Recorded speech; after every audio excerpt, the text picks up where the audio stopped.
human way, the carnal mind, is very resistant to truth and to the higher things of God, you know.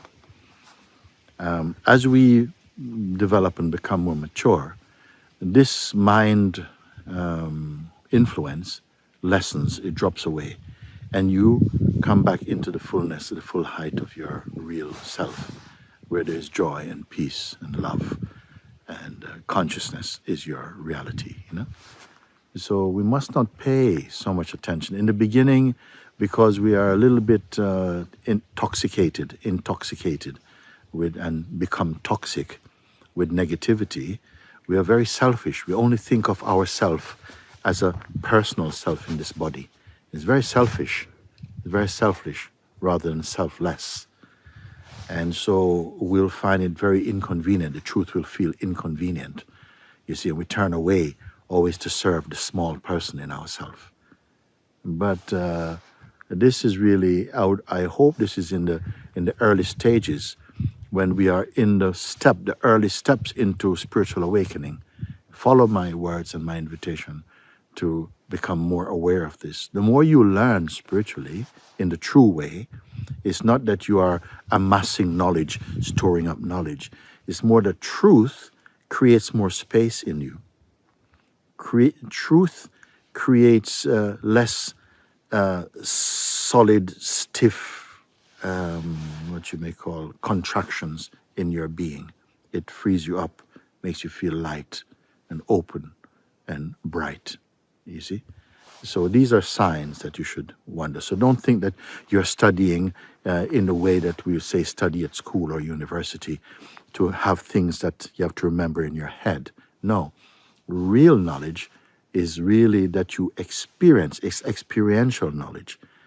And as your heart opens, real knowledge also comes with faith and trust and with experience. As you begin to experience the fruit of your endeavors, fruit of your looking, you see, a deeper, a fuller world, a wider world is opening up inside you. And the world within you, so to speak, within yourself as consciousness, is much greater than the physical world, you know, the physical universe.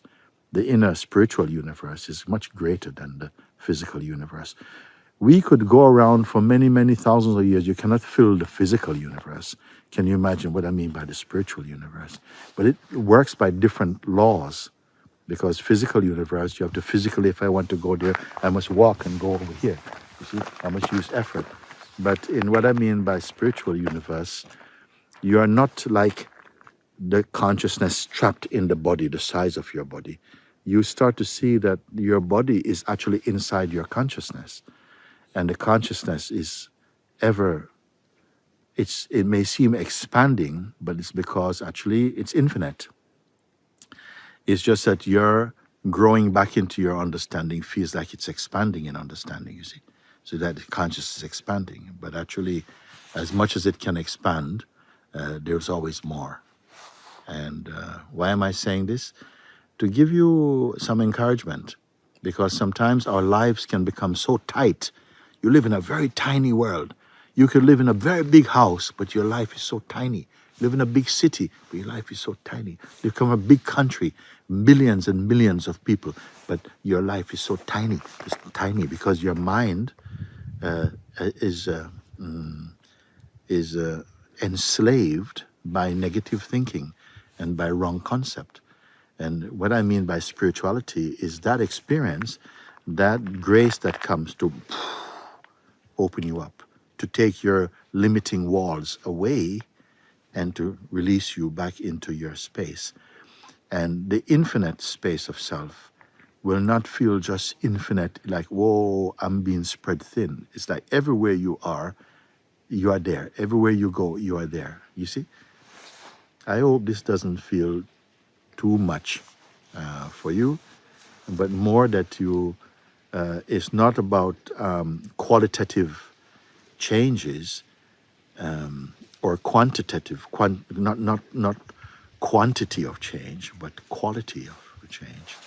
So I want you to just be at least open to this. The first step in spirituality is to be a bit willing to be open so that you can find the space that is greater than your mind is presenting. And for now, I'll leave it like this for now, and I wish you all the very best.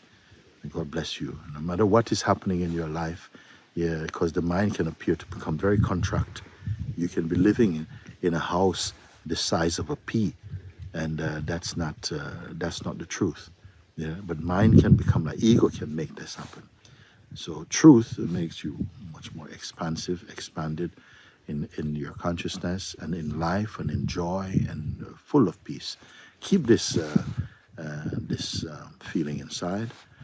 Listen to more of the guided meditations that I'm putting out online. They will help you to guide you into the place very directly in a very simple way that you experience and can begin to verify the truth that I'm speaking now as words, and spirit becomes spiritualized in you.